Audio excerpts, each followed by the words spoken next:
మనం చక్కగా తయారు కాకుండా ఉండటం కోసం,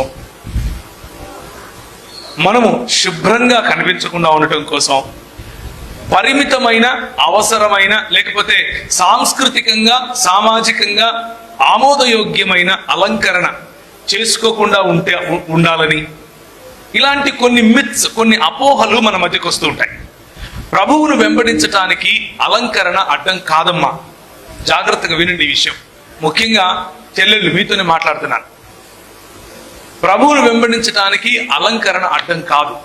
కానీ అలంకరణ కంటే ప్రాధాన్యమైనటువంటి హృదయానికి సంబంధించిన ఆత్మీయ లేక ఆధ్యాత్మిక అలంకరణ చేసుకోవాలి.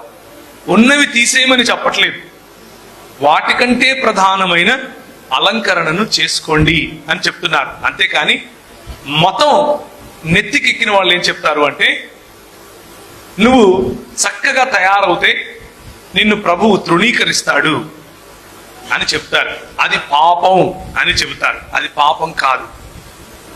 ప్రభువు నిన్ను ప్రేమిస్తున్నాడు, నువ్వు ఎలా ఉన్నా ప్రేమిస్తున్నాడు.